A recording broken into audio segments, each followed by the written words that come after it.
Still gonna bring the heat. Bring the heat. The heat. Hey class, this is Dr. Ormsby, and we're sitting here going to go through all the questions that you've given to us, things that you've been thinking about from the class or just from your experience with your own sports, your own nutritional needs, or maybe just some things with your families or friends. And like I said a long time ago, this is the type of material that you're going to be the expert, whether you are or not, because you've taken this class. And so the questions you have are probably things you're getting from others, and it's a good chance for us to answer that for you. So just a little bit of background, because we had this question for a lot of us, and I'll start and we'll go around the room and share with you some of our own experiences. But a lot of you asked how we got involved in this, and for me, it was my own involvement in sports. I was an athlete my whole life and began to focus more through high school on ice hockey. Grew up in the New England area outside of Philadelphia, and then played a lot in New England.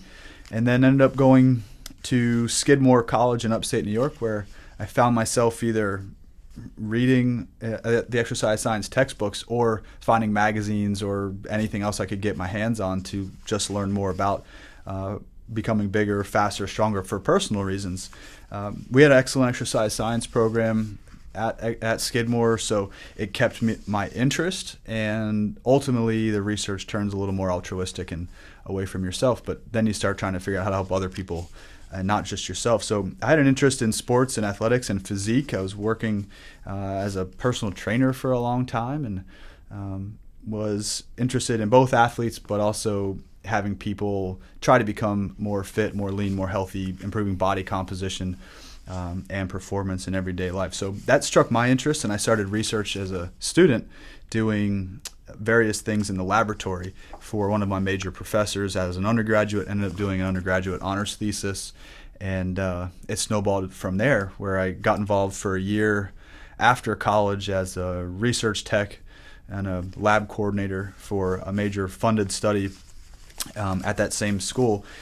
And after some time decided to go ahead, and I felt like I should be getting a degree. I was doing so much work. So then I started looking into master's programs, which brought me to South Dakota State University. And I worked out there for a guy who had been involved heavily in the sports nutrition and supplementation industry and research. And that's why I went. Otherwise, South Dakota might not have been on my radar, but working for this lab was phenomenal. So I got to use various types of whole food manipulations, calorie manipulations, protein manipulations, and some of that was supplementation as well, using athletes and mimicking Department of Defense type procedures, so fit young men and women. That took me through South Dakota, and then I ended up at East Carolina University to continue on with my PhD in bioenergetics. And then after I finished that, I taught for 2 years back at Skidmore College, and then joined the faculty at FSU in 2010. So still trying to be an athlete. That's harder to come by these days, but staying fit and active and teaching this stuff is a passion. It all relates into my research. So we're going to move around the room now and just sort of introduce everyone else in the room. And so we have Ann, Katie, and Beth with us today as well, the TAs for this semester. And let's start with Ann. Can you just introduce yourself and how you got into this field? Sure. Hi, class.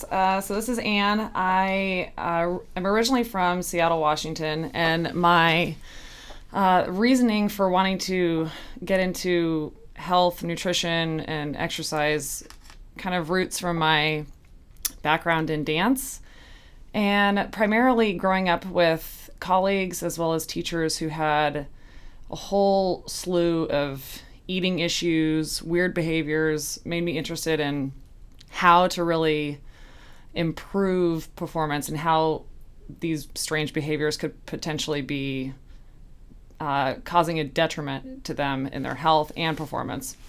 So that was my original interest, was through dance. I got my undergrad degree in biology, which had nothing to do with what I'm currently doing, but it was my only really health option to prepare me for some other graduate degree later on. And that's a good point. And so much of that, the health, biology, biochemistry, chemistry, orgos, prepare yourself for something in exercise science too. Yeah, which is what probably a lot of you are doing currently. All you're doing is getting a bunch of prereqs for potential graduate schools or what other pre-professional program that you might be interested in. So that was kind of the position I was in, because there was no exercise physiology or nutrition program at my college. So then all of a sudden I somehow ended up in Florida and decided that working was really boring and I wanted to go back to school. So I ended up applying to a bunch of schools locally, got into Florida State, and started working for Dr. Ormsby. And best decision ever. Best decision ever. And 3 years later, I'm still stuck here somehow. All right. Thank you. And Katie, how about a little intro? Hi, class, and hi to my group specifically. So I'm originally from Philadelphia area also, similar to Dr. Ormsby. I wasn't really much of like a super athlete. I accidentally sort of did track, and it was kind of my thing. I had a crush on a boy, that's why I did it. But it turned into more than that. And then basically, I just sort of kind of ended up running in college. I went to James Madison University, which is in Virginia. It's actually a fairly big state school, but not many people know it down here. But yeah, so I really, really loved it. And I sort of, again, accidentally fell into my degree of exercise science. Pretty much every class I took in the progression of my degree sort of felt more and more right. I kind of dabbled in a lot of pre-professional type things, and then once I took ex-phys, I was like, okay, this is kind of for me. And then I also had the chance to work on a graduate level thesis project, and that sort of solidified for me, okay, I definitely want to continue on and do some sort of research. And then basically just started searching what schools are going to fit as far as my research interests, which were specifically just sport related. I guess performance research, and Florida State fit the bill. Don't let her kid you, because following into a track career as a college athlete's not as easy as she makes it sound. Thanks, Katie. Beth is our fourth person in the room, and we'll get a little intro from Beth. All right. Hey, class. My name is Beth, as most of you know, and I'm originally from Wisconsin. I did my undergrad down at Tennessee Tech University. I got involved in this area, in this field, just from my background in sport as well. I actually played volleyball and softball in high school, went to Tennessee Tech to play softball my freshman year of college, and then by some random chance started running that summer after that, and then switched and ran cross country and track for the rest of my career at TTU, and now I'm fully involved in endurance running and sport. I went to college originally interested in dietetics, knowing that I wanted to do nutrition, but wasn't exactly sure what area of nutrition I wanted to go into. I bounced around my minors, did Spanish, did some food service, and then just through my own athletic experience and putting what I was learning in nutrition to work for myself as an athlete is what got me interested in the exercise science portion of it. So I wound up switching my minor for a third time to exercise science, finishing with dietetics and exercise science and also chemistry. I came to Florida State because they had a combined dietetic internship and sports nutrition program. I liked the combination because I can get my master's and my internship done in 2 years. So that's what brought me here. I started working with Dr. Ormsby to get a little experience in the research side of things. And I also work over in sports nutrition with the sports dietitian here on staff with our athletes. Yeah, I know there's a lot of students who are interested in hearing more about that, and we'll learn some more about that in a little bit. All right, so now you have a good intro for who everybody is, and we're just going to treat this informally. We've taken the questions that you've given us and sort of merged those into the most commonly asked ones, or the ones that were the most time present in terms of hot topic type issues. So we'll discuss those in a bit, but first a quick news flash. I'd like to do this for 2 different recent research articles to keep you guys up to date a little bit. And the first one just caught my attention because it has to do with anaerobic resistance training type activities, and it's called An Examination of the Difference Between 2 Methods of Estimating Energy Expenditure in Resistance Training Activities, and this was published in the Journal of Strength and Conditioning Research this year, 2014, by the lead author is Vezina, Vezina. And what's really interesting about this particular article is that for a long time, and even the research that I've been doing for a while, we've tried to estimate how many calories you would use, how much energy you use doing things like weight training or weightlifting or powerlifting or any types of these things. And the traditional model is to measure oxygen consumption. You put a mask on somebody's face, you measure oxygen consumption like you would with endurance activities. But the kicker is it's anaerobic. So as you guys know, anaerobic, maybe it's not the best chance to measure oxygen. If you're doing a short burst of activity and it's very brief, your oxygen numbers won't be all that different or could be completely wrong. And we weren't sure we were getting an accurate estimation of the calories used in the activity. So this group of researchers ended up flipping the equation and tried to measure the oxygen consumption during the rest periods. So after they lifted the weight, they ended up taking the energy cost for recovery between sets, and they ended up finding some pretty big differences between these groups. And basically, according to this paper, we've been underestimating how many calories we burn using resistance training. And so they gave an example, and they called this Mr. Average Joe with a body weight of 80 kilograms. This would mean that his 30-minute body weight workout doesn't consume 288 calories like we thought, but rather 576 calories, and thus way more than 30 minutes of jogging, which should cost him about 400 calories. So that is a really interesting component, and if you're time crunched as a student between exams, perhaps alternating putting in your traditional run with some heavy resistance training might be a way to get a large caloric burn, maintain or increase muscle mass, and make it a more time efficient way to do some work. We have seen this. You've seen the body composition of bodybuilders and that type of thing, who have very lean physiques, and they do just a ton of lifting weights. And so now you're getting a little more mechanisms. Perhaps they burn more calories than we ever thought. So pretty neat article there from JSCR. You guys have any comments on that? I think it's cool. Yeah. Especially some friends of ours that are not interested in the endurance aerobic side. I think that's nice news. Yeah, I think we've done research in the past looking at lipolysis, or the breakdown of fat from adipose tissue with resistance training specifically, and it goes up dramatically, way more than was originally thought. So the combination of an increase in lipolysis coupled with an increase in energy expenditure, perhaps that's the way we should really be focusing, folks. And I think all of us do that inherently in our training, the four of us. But if you're working with clients or you're thinking about something for yourselves, the long, slow duration type activity most likely is not the best way to improve body composition, but rather would be one component of a total exercise program. So that's the first one. The second paper that I want to talk about also is very recent, and it's called The Effect of a Supplement called N-acetylcysteine on Cycling Performance After Intensified Training. So it's just a supplement protocol, N-acetylcysteine. You may have been seeing this in the news recently, or maybe someone tried to sell it to you at a health food store of some sort.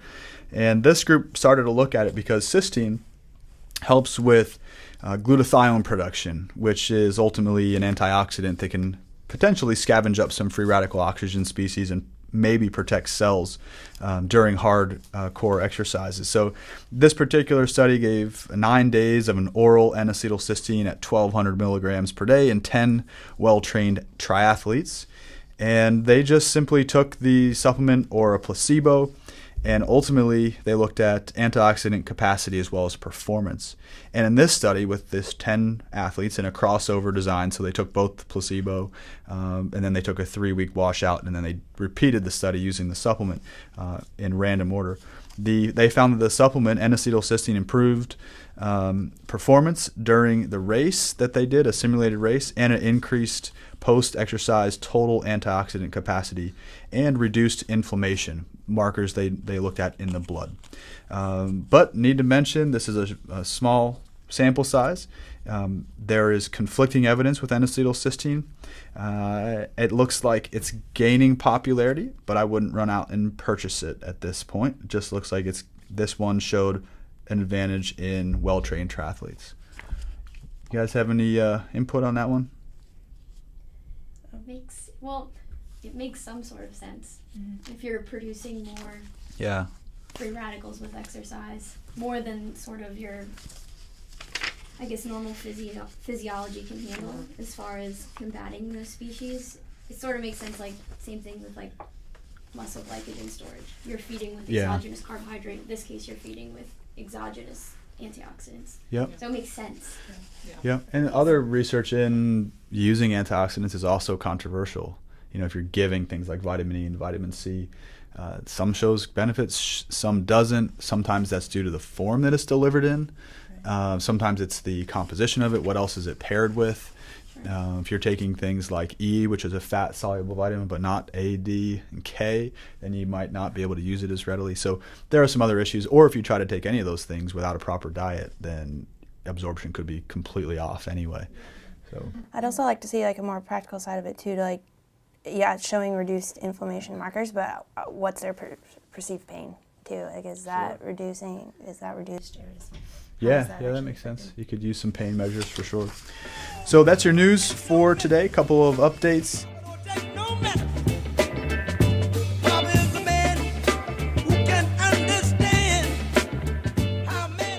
So for announcements, the only thing I've got is to remember to sign up for the final exam. If you haven't done so already, it's on Register Blast, which is on the left-hand column of the Blackboard page.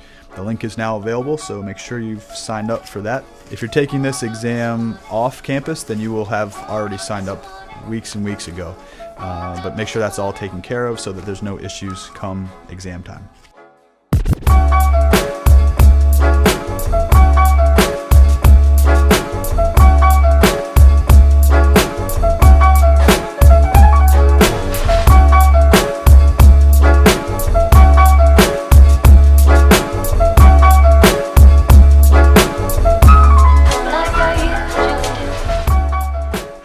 Questions that you guys all submitted and have been waiting for some answers to. Again, we can't get to everything in our time format, but this is all fair game for quiz and test and discussion material. So also very cool topics. So you guys submitted these directly to Beth, Ann, and Katie. So I'm just going to pick a few out that have been coming up quite frequently from all of these things. And the first one we're going to start with is from Katie's group. And the question reads like this. It's about protein intake. It says, if studies like Tarnopolsky et al. In 1992 have shown that for most active individuals, a protein requirement of at least 0.86 grams per kilogram and up to about 1.4 grams per kilogram is needed to maintain a positive nitrogen balance, then why is the RDA for proteins still at 0.06 to 0.07? Well, actually, it's 0.08, even for active adult males. It seems that modern medicine is always behind in terms of proper nutrition requirements, but this study was conducted in 1992, which is over 20 years ago. So what's the deal? And this was brought by a couple of students in that group. Chris Cheek as well as Caitlin Frisch asked very similar questions on this. So we'll all go around and answer some of these. We'll start with Katie. Just a quick intro to that topic. What do you think? Well, this came from my group. That's why Dr. Ormsby is starting with me. However, I think that this question is really well suited for Beth, and I think the real question is basically how much evidence needs to accumulate before some sort of federal agency recognizes, what's either a benefit or not. So yeah, the question is how much, even though I think Chris and Caitlin both make a very compelling argument, I guess. Hey, we know that this is better, higher protein's better, and we've known this for maybe 20 years or so. What's the deal? And I think that Beth specifically might answer this question well because she had time working where? With the CNPP, the Center for Nutrition Policy and Promotion, out with the USDA. They're actually the ones that make the recommendations, the RDAs, and also in HHS, Health and Human Services. Unfortunately, with things in the government, recommendations move very slowly. It's every 5 years that a new guideline comes out, and that's not the Institute of Medicine guidelines either. Those are even slower. So as far as recommendations and things like this go, my suggestion is look more at the current research, because that obviously moves a lot quicker than what the actual guidelines go by. And just because they're necessarily, like, the guidelines are meant for a healthy population, but that's very broad. That's about covering 97% of the population. Yeah, and you're looking to prevent disease. Exactly. Adequate Not intake, to not optimal. right, not Exactly. to live optimally, perform optimally, or have optimal body composition or any of it. Yeah. And from person to person, I mean, sitting right here in this room, the four of us have very different needs too, and that's just like 1 out of 4. I also think, if you don't mind if I jump in, Yeah. I think there's still, in a certain population of the dietetic world, there's still a very common thought that high protein will cause kidney issues and that will cause other issues. There's not, people that aren't in the athletic or in the performance world have a very different view of protein. So for a federal change to be made, it's going to take a lot more than just performance research to come out. There's going to need to be a whole bunch of other clinical types of research to come out to prove that it doesn't cause kidney issues. Yeah. And in general, I would think the national guidelines would be more geared towards a clinical type. Right. They are. Yeah. Exactly. And yeah. that date is coming though. I mean, we've had clinical trial after clinical trial Yeah. after Right. clinical trial in, I guess it's kind of a weird term, but healthy obese people taking high doses of protein and seeing 0 kidney problems. Right. And it's repeatedly shown. So it's a shame that that's still being taught in a lot of places, that it causes kidney problems. Now, it could if you had an existing kidney issue, or you're taking perhaps something else that was stressful to the kidneys. Some drugs interactions perhaps could be an issue as well. But for most people, if you're relatively healthy, a higher protein diet would be fine. Now, you don't need to go extremely high. I mean, you get over like 1.8 to 2 grams per kg, which is basically 1 gram per pound of body weight. There's really no evidence showing that's any better. And perhaps you're just wasting time and money and eliminating other nutrients, which would be good to be consuming. So I think that's where the research is going up. For 12 years, I've been doing higher protein research, and we're showing 25 to 35% of your dietary intake helps tremendously with reducing body fat and improving satiety, reducing hunger, and those types of things aren't meaningless. We've seen that in people who don't even exercise, and then when you add exercise in, benefits become even more apparent. Right. Yeah. A problem that some people don't even realize with those recommendations, though, is they're for a generally healthy population. So it's not including obese. It's not at all including athletes either. Those government agencies aren't allowed to include recommendations for athletes. It's not under their scope. Like when I was working out there, I wanted to do some information geared more towards athletes, but I was restricted and couldn't. So that's like some things that people just like see those recommendations and automatically want to apply it to everyone, when that you got to look deeper at who they're making the Yeah, and that's kind of a recommendations good to note in any type of scenario, be it exercise or nutrition. It's not one size fits all. And for some people who are inactive and not doing much, then they can probably be at the lower range. But for people who are trying to be active, and that's hopefully what all of you guys are doing, we should be on the higher end of that. And hopefully the government will change. And I guess the bottom answer is we don't know why it's not changing. There's plenty of evidence, but at some point I think it will shift that way. All right, very nice question. We're going to move to the next question. And why don't we jump to Anne's group? And this question comes from Samantha Falcone. I hear a lot in the fitness industry about how we should eat more protein, and yet in this course, most of what I've heard is that carbohydrates are what will power performance. So I was wondering, how important are proteins for someone like me who works out every day but is not a serious athlete? All right, Anne. So I'd like to start off responding to this question by pointing out that it is completely dependent upon your goal. If your goal is to improve running speed, if your goal is to just improve body composition, you're the way you're going to eat, the way you're going to decide if you should be supplementing with protein or not, or if it will be beneficial, will totally depend upon what you want your outcome to be.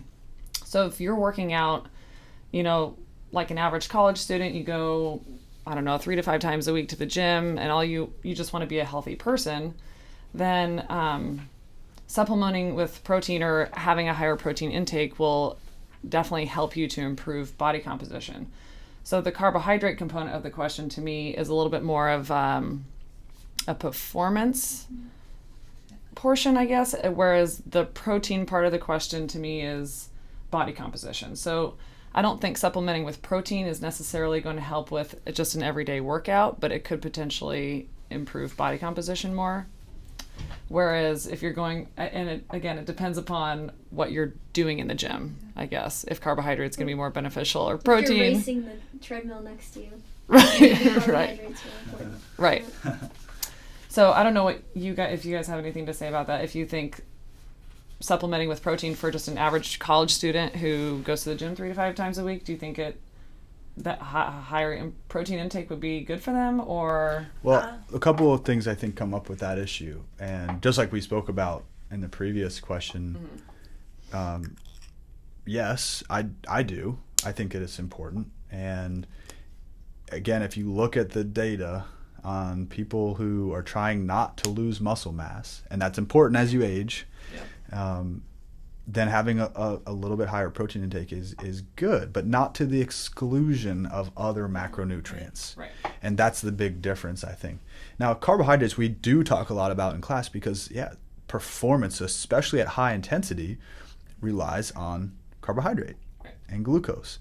All of glycolysis that we talked about with the glucose source or stored glycogen is really important. And I think what Ann was talking about is the protein intake can help with repair and recovery and regeneration so that you can again perform at another day or another, if you're doing doubles or triples, that perhaps that's a benefit for you. It can help with getting insulin up if you're trying to store glycogen for an athlete. If you have specifically amino acids or branched chain amino acids, there is some evidence that it helps alleviate things like brain fog and keep you focused and maybe a little less hungry. Which is also important for physique athletes, people who are looking to alter body composition in either direction. We can't forget about the other half. A lot of people are looking to put weight on, and protein is interesting because it can go both ways. It can go. If you're having that more protein, it can actually help you lose body fat. But if you're eating a lot of calories and you also happen to have enough protein, then you can gain weight. That's what people kind of confuse a lot. But I'm sure you guys have opinions. Yeah, well, I mean, as far as protein supplementation goes, necessarily if you're just average, like you said, 3 to 5 day a week, you don't necessarily need to get extra protein from particular supplements. You can increase your protein intake just through natural dietary sources, regular food. And if you're not trying to add weight and you're not necessarily looking for that performance improvement, then you need to adjust. You need to decrease maybe your carbohydrate intake to increase that protein intake, or else, like Dr. Ormsby had said, you will see the weight go on, whether that be through muscle or fat, just depending on your regimen. Yeah, but I think that altogether, the carbohydrate side, it's just a big media focus right now with eliminating this whole macronutrient. But there's really not a ton saying we have to eliminate it, and especially if you want to perform at a very high intensity. Now, we have talked about things in class where you can perform long endurance type activity at a moderate to slow pace with limited carbohydrate. That's kind of newer information.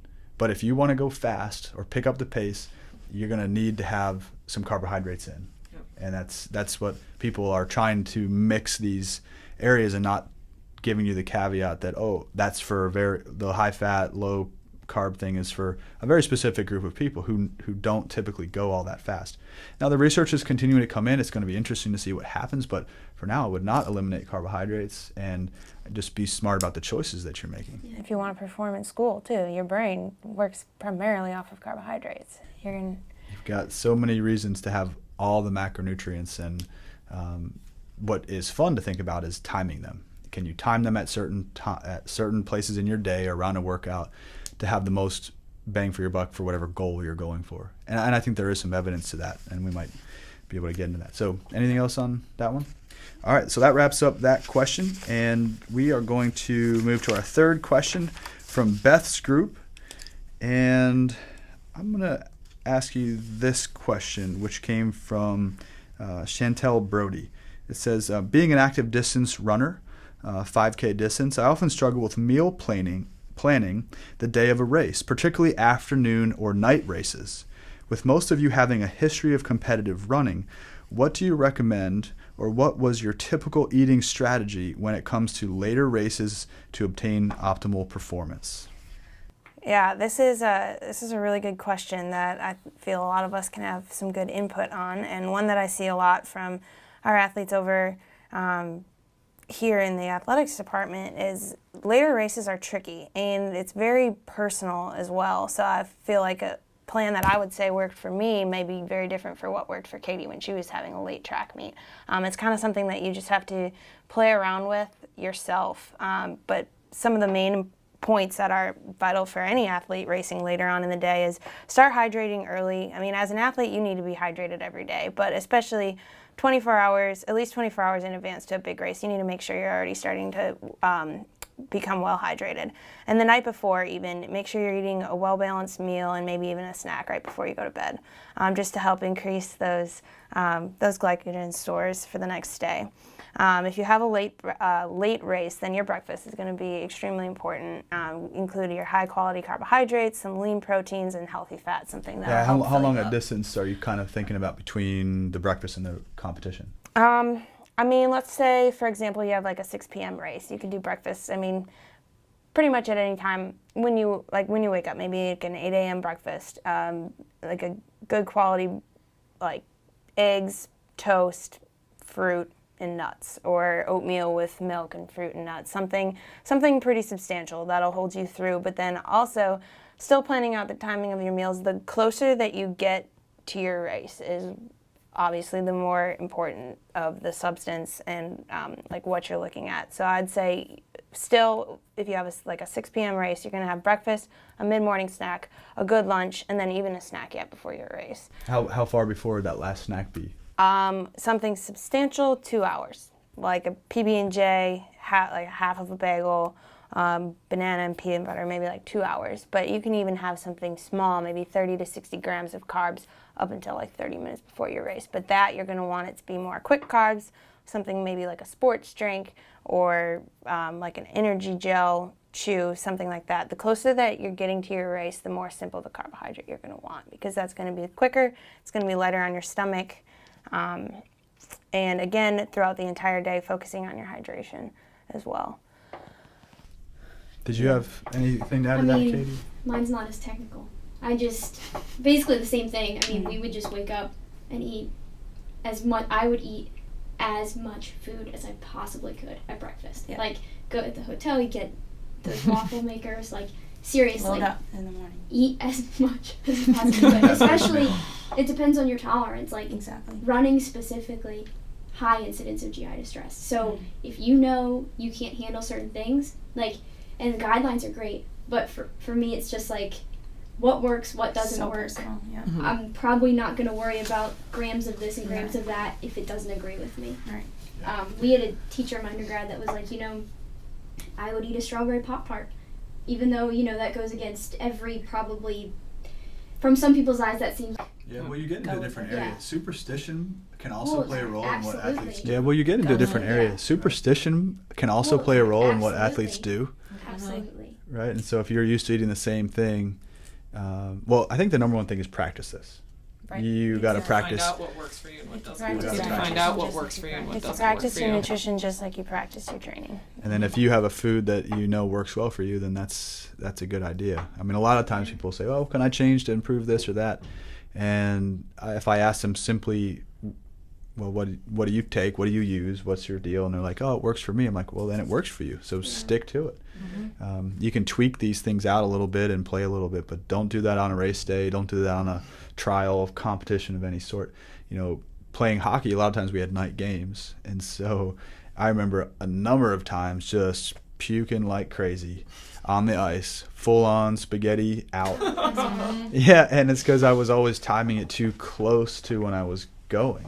So you have a 8 p.m. game or something, and and for me, we just heard from Beth, it was about 2 hours was the recommendation, but that is personal. Like for me, I have to be at least 2 hours out, hopefully 3, Yeah. and then something small, so I'm just not hungry during a 2-3 hour game. My one teammate, she liked to feel almost hungry, like almost hungry, like 4 hours out, like nothing. But for others, that can't work at all. Yeah, exactly. Yeah. But to answer the question, eat a lot in the morning. Sandwiches seem to work. Sandwiches well. are great. Yeah. That's And then usually like what I use. running sort of staples like bananas, Granola bars. Yeah. granola bars, that type of thing. But personal preference. Play with it. Yeah, and the 5K distance is, short enough where you can play with various things and practice that on your own pretty easily. Yeah, and at least you don't have to be fueling during the event. Exactly. Yeah, So Yeah. that takes out whatever's a, not going to make you sick. Exactly. takes out a There's big. That seems like a good rule. no textbook answer when it comes to that. All right, we're going to move on to the next question. This is back to Katie's group, and the question is there any benefit or disadvantage to eating organic foods versus traditionally harvested and processed foods from the perspective of an athlete?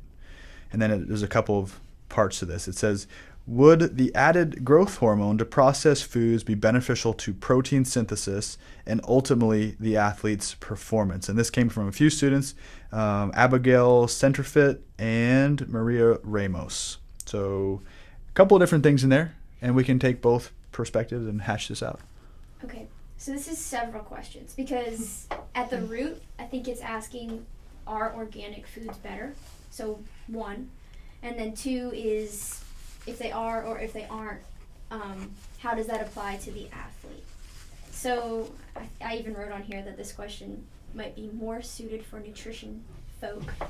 But I think another question is, what can you afford? And how conscious are you? Like, are you going to be thinking about this at night, and is it going to be making you worried? Right. And Yeah. Well, like why do you want to choose organic? There's a number of reasons to do it, or to not do it. But And I guess my sort of baseline answer, and hopefully I don't get too many glares from the nutrition students in this room, is I guess if you want to do this, I think that there's certain food groups that are better than others to do it. Yep. And this is all assuming that you sort of have the money to do this, which I do not because I am a college student. So people listening, if you do, awesome. But I think that's part of it, and I would think that sort of, fruits and vegetables and then anything that comes from an animal, sort of the perimeter of the store would be the specific things to be organic. But, and then of course, processed foods that are organic if you like them, like if you prefer them. But An organic Pop-Tart as yes, opposed to Yeah. a regular exactly. But Pop-Tart. I don't yeah, think there's no that's- benefit to that. There's no data on No. that stuff. And even with fruits and vegetables, I mean, there is research that goes both ways. But specifically, if you harvest and flash freeze and store these things, you get almost an identical nutrient profile to taking an organic food. So from a nutrient perspective, there's probably not all that much difference, especially in certain foods. However, there may be a taste difference. And how it looks. yeah, the way it looks, just because it's been frozen or processed or in a can or something. What else is it stored with? Because sometimes to preserve it, you add a whole bunch of preservatives, and that can sort of change what it is as well. But if you get frozen fruit and vegetables, you're pretty good shot at getting a great product. But there's other reasons to eat organic. Maybe you want to support the community. Maybe you want to support the local farmers. If a taste is a preference, I do think there's a taste in some things. If it's not Well, if you just like it. plastic. It almost, some of these fruits almost are like plastic. And then you have to kind of wash it like crazy to get that residue off of there. That wax. You have Yeah. to remember too, like, there are standards for normal food. I mean, so it's not as if the things that are out there that aren't organic aren't safe. Right. Right. Exactly. But again, if you feel better about the organic and you sleep better at night, I sleep good at night Yeah. all the time. yeah. Either way, But it's if you're fine. worried about it, but then I guess we have to direct the question now specifically to the athlete, which I don't know a lot about. They're asking as far as the like growth organic hormones. and Like, Oh, or as GMO. far as performance. the traditional food, not organic. Like if there were added growth hormones, would that potentially somehow be? Yeah, well, let me start that a little bit. The hormones that are added in big American farming practices to animals or cattle or for milk production or whatever, when you test that final product, it doesn't have those in the product. So maybe it increases milk production, but because they're processed so much, you don't actually get growth hormone in your milk or in your meat. That would be extremely difficult to have come through all the processing at the end of it. So you get to two issues there. You're processing the heck out of it, so what does that do to the quality of it? And if that's the case, what do we do about it? Like if you have a situation where you can only afford certain things and you're having these processed foods, that's one thing. I think the nutrient profile we discussed isn't going to be terribly different, but with taste and some of the preservatives, that's where you might want to be careful. And I think these, they call them frankenfoods, where they, modify things and store things like crazy. Its impact on athletes, I don't think we're going to see that yet. We might see that play out over years of time, but in all reality, the frankenfoods have not existed for that long. So I think it's going to take some time to see if it affects the athlete. But if you're eating these things regularly and only boxed and packaged things that are not organic in any way, then you might be at risk more for like a nutrient deficiency. That's exactly what I was going to say. And if you are having a nutrient deficiency, then your performance may suffer. Yeah, go ahead, Beth. No, I mean, I was just going to exactly say that. If your diet is, say, 80 or 90% processed foods, you're going to be lacking out on a lot of nutrients that you're going to get from your whole foods, and then that's where you'll see the decrements, is the deficiencies. It's not necessarily because you're eating more of those genetically modified foods, but it's because you're eating less of those other nutrients. Right. A depletion, not an inclusion type of a thing. All right, so I think that answered that question pretty well, wrapped it up. It's going to be a personal choice if you want to do organic or not. Finances play a role into it, and probably not going to impact the athlete unless it's at the exclusion of other nutrients that could help, like some of the other vitamins and minerals and micronutrients. All right, so we're going to take two more questions here in our remaining time. We don't have a ton of time left to keep you guys all interested, but we're going to try to answer these. Remember, these are all fair games, so hopefully you're enjoying taking notes on all this. We have a next question is interesting. It's more disease specific, but it's from Kelsey Tripp, and it says, how would you fine tune a recovery plan for a high intensity athlete who has diabetes?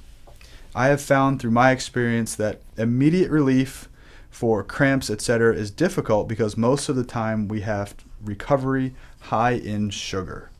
And so this is getting at some issues with diabetes. We didn't really discuss if it was type 1 or type 2, but we can sort of hash that out. Just to briefly lay the ground, type 1 and type 2 are entirely different, at least at the beginning stages.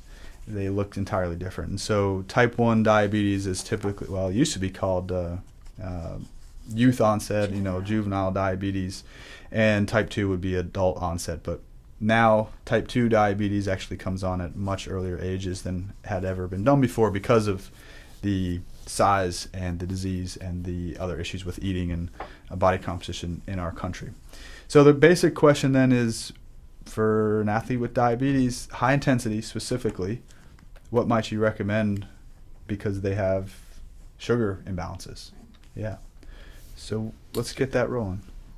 So this was from Ann's group, and my initial thought when I read this question was type 1 diabetes, because if it's a person doing high intensity exercise, I guess my mind kind of just went to type 1 first. 90% of your athletes with diabetes usually are going to be type 1, right? So, and I think Beth will have some good things to say on this also, but the primary thing to think of with this question is that you have to be in control of your insulin doses. So it's not going to be as much of the carbohydrate concern. It's going to be, making sure that the person is in control of their diabetes and their insulin.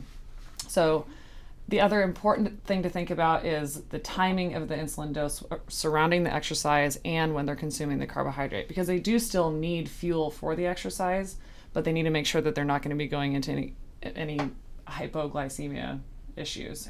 And I think, do you want to go ahead and talk about this? What was it? This section here. The carb loading, yeah. Yeah. I mean, insulin doses for an athlete with diabetes are just as personal as like what we were talking about before about just your nutritional regimen as well. Like the amount of one athlete with diabetes, the amount of insulin injection is going to be very different for the person right next to them. So that again is something that the athlete's going to have to play around with and adjust your doses by the length of your exercise, the amount of carbohydrate you took before, the amount that you're recovering with.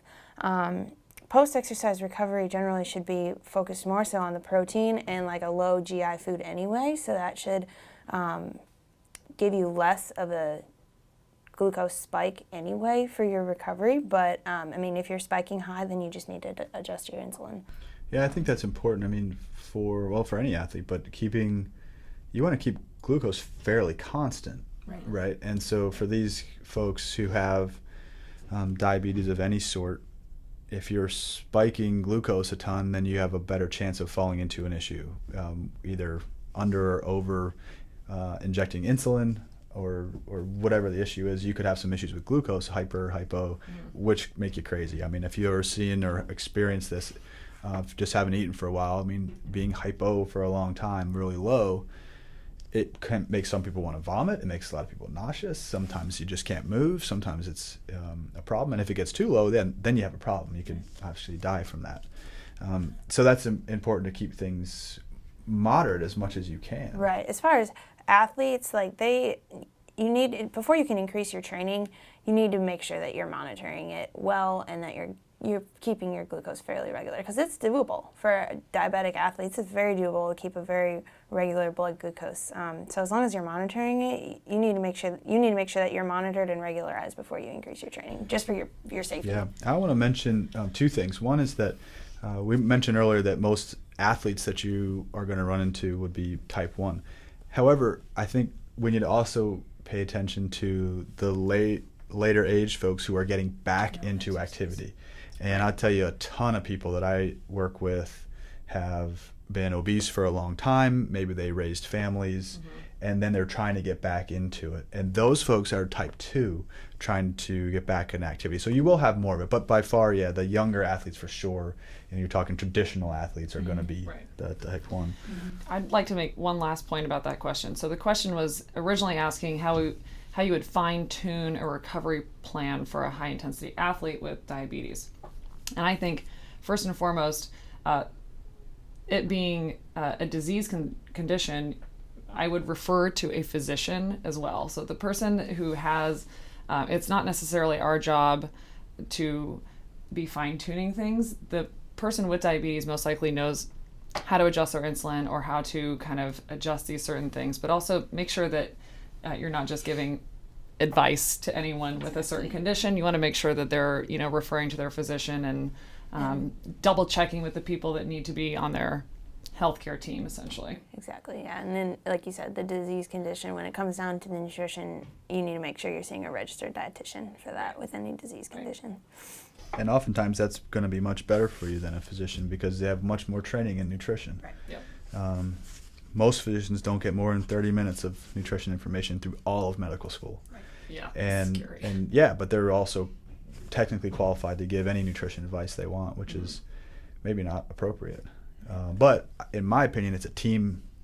You set your team up, your sports nutrition, your physician, your other healthcare practitioners, and then that way the athlete has the best chance of success when you're just covering your bases and everyone. You don't work outside your scope of what you know. Exactly. It's pretty easy when you think about it that way. It's important to keep in mind. I do want to mention one thing with this topic, though, is it's just because it's a newer topic. There's actually something called UCAN Superstarch, which is really interesting to think about because they've modified these starches to be extremely slow release and to try to keep a steady stream of glucose. There's not a lot of data on this yet, but in the disease states, in the diabetics, and in that world, not in athletes who are also diabetic, it seems to regulate blood glucose very well. There's one paper in athletes who are using this stuff, and it does seem to keep insulin and glucose at a fairly stable level. So that might be something that you want to talk to your dietitian or your physician about, is including something like that in your training protocol. Maybe you're a long distance cyclist or something, keeping that in your regimen, and perhaps even in recovery, to keep some kind of low constant release of glucose. They actually do make a recovery UCAN that has added protein to it too. Yeah, cool. so they're modifying their procedures now. So just a cool thing to look at. It's called UCAN Superstarch. I think I also mentioned it in the videos too from the supplement section, so you'll have it there. All right, we're going to hit one more question and then just finish up with a short summary of some things. And this is back to Beth's group. And gosh, you guys have so many good questions. I think we're going to go with this one about gluten-free diets. I think we're going to head up to this one. So gluten-free is obviously very popular. The question is, the gluten-free diet has become a current fad that many people have been using for weight loss and to live a, quote, healthier, unquote, lifestyle. Does removing gluten from your diet decrease athletic performance? And this comes in from Jensen Swopes. And there's also some other questions that are very related to this that have to deal with gluten-free, body composition, etc. So cut a few things there. Yeah, okay, so I get a lot of questions about this, and there's a lot of fads going on around it. And from a dietitian standpoint, gluten-free diets are not meant for anyone who does not have celiac disease or a gluten intolerance. There's absolutely no reason to cut it out. What gluten is a natural formed protein in several grains. And what it can cause with some people who have these diseases is chronic inflammation in their digestive tract. But a gluten-free diet, there's not necessarily any studies out there showing that it can decrease performance. However, if you're trying to cut out gluten, then you're cutting out a lot of natural food sources that contain great sources of your B vitamins, which are required for hundreds of energy processes. You're cutting out great sources of fiber, which you need for GI regularity. So if you're cutting out gluten and not necessarily need to for a disease state, you might be cutting out a lot of other nutrients that you need, which then, yes, it could decrease your performance. That's my biggest take on it. So again, it's just, it's like almost cutting out a whole food group for absolutely so no many reason. different things. Yeah, but there's nothing out there showing that if you're not celiac that you're going to lose weight from a gluten-free diet. There's nothing out there. And I think that just to play devil's advocate, I know this particular question would say, well, I see people losing weight, so why are they losing weight? There's so much food that you're eliminating. Exactly. So your options are less, so your caloric intake might also decrease if you eliminate all gluten options. Exactly. You're getting into situations where if you eliminate one whole macronutrient, no matter which one you're talking about, you're going to lose weight. So long as you're not overcompensating in the other areas entirely. And gluten's interesting. I mean, there are some people who are sensitive or whatever, but they have conditions. And there have been plenty of papers that have come out since the original work with that they may have even been mistaken in the way that they had described it originally. And actually there was a really interesting, I think it was Jay Leno skit or somebody just recently, and they actually asked people, they went out on Jay Talks and asked people what gluten was.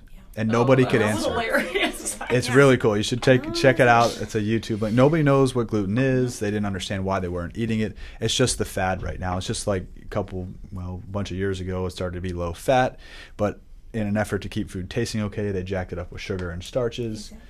And so you start circumventing the problem, getting more calories in other ways, and it can be an issue. Now, if you do have a gluten problem and you have a celiac or some other irritable bowel syndrome, then talk to your physician about it. Then it's necessary that you cut gluten out, and you'll start feeling way better without it. But if you don't have an issue, you're not going to really feel any different. And you may even start to feel worse because you're missing out on a lot of key nutrients. And there's all kinds of packaged things people will see, it says gluten-free on it, this must be healthy. A lot of those packaged gluten-free products in the stores are very highly processed and really high in fat and sugar that you're not even worried about, but you see gluten-free on the front and automatically think it's healthy. Yeah, yep, that's what we see a lot as advertising and the claims that get made on anything, but in this case, gluten-free.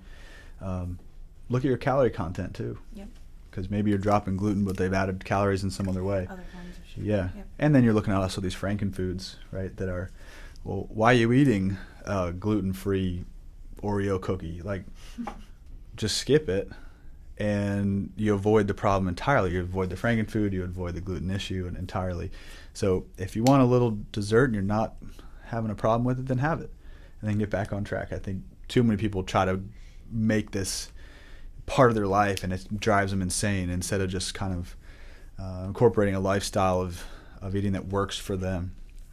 Not everyone can follow a bodybuilder's chicken and broccoli diet, and they shouldn't. And not everybody can eat high amounts of carbohydrates. They can't handle it. But there are ways in between, and I think that's what this class helps to do, is teach folks about exactly what is out there, and then you can start honing it in with fine tuning. Which kind of brings us to the last little wrap up bit here, and apparently you guys are interested in what I eat. So I just want to go through this a little bit. I do talk a lot about all these things, diet. A lot of people tell me they don't like eating dinner with me. I'm not judging. I just like to eat various things. So a typical day for me is going to be eggs in the morning. I love that. That's going to typically be 2 or 3 whole eggs and 2 or 3 whites, all blended together with a lot of veggies. I'll dump in a ton of I'll cut up green and yellow and red peppers and onions and keep those frozen so I can just cook those up quickly and mix it all together. Sometimes it'll be spinach and feta and other things that I've got around. I try to get vegetables in at least 3 of the meals per day, and if that's at big heaping vegetables, I mean, I'm talking either like double duty. So that's probably like 6 or 8 servings. But doing it with breakfast really helps, because by 7 a.m. at the latest, I feel like I've got an advantage on everybody else, because I've already had a serving of vegetables, and that makes me happy. So that's where that comes in. Then I'll usually have oatmeal. I usually get the old-fashioned oatmeal, and I'll take like a half a cup of that and get that going how I want it. I'll put in a little bit of natural peanut butter and mix that together, and that's typically a big breakfast that I go with. Obviously, it depends when I'm working out that day. Typically work out 6 days a week, or doubles if I'm training for a race. So that's a typical breakfast. Mid-morning snack is usually some fruit and a piece of cheese of some sort. Sometimes it's like a banana and peanut butter. Sometimes it's a protein shake and an apple. But those will be a mid-morning snack. Anne's going to laugh at me. My lunch typically has green beans included in some way. And it's usually leftovers from the night before. So it's usually like a chicken breast or a sirloin steak cut, or something that we've made from the night before. If it's not, then I'll usually do some kind of a wrap of some sort, some kind of sandwich. Basically, I'm trying to get protein, good carbohydrates, and a good fat source into every meal. I'll look at my plate and just be like, all right, where are these things showing up? And that's been really helpful for me. Water throughout the whole day too. And then if a workout's coming in, then I'll do some, I think pre-exercise feeding often gets overemphasized for people like me who aren't really athletes, but working out for an hour. If I'm eating a normal diet, then I see people actually gain weight by trying to do too much pre, during, post, when they're not really athletes looking for hard charging hours and hours of activity. So do some kind of pre-workout food. Go through the workout. If it's under 90 minutes, I won't put anything in there. I'll just have water for the whole thing, even under 2 hours at this point for myself. And then post-workout typically butts up right to the dinner meal. So that's going to be, again, something where it's a mix of the best quality foods I can find, but a protein source, a carb source. Could be a yam, or I love, right now I'm into spaghetti squash, so that's fun. It actually looks just like spaghetti and tastes a little different, but you can trick your mind into looking like it. But it's great for me because I get all of my carbohydrates timed around my exercise. And for me, that's been really good to control body comp.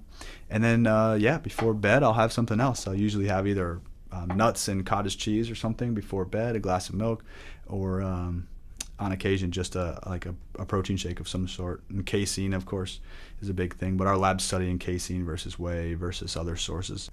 So anyway, that's the typical day, and then the exercise comes in at some point around in that period for anywhere between 30 minutes and an hour and a half in the weekdays. All right, enough for me. Thank you for all the questions. Thank you guys for helping, and until next time, we'll say see you later, everybody. See you later, everybody. Bye. See you, class. Thank you.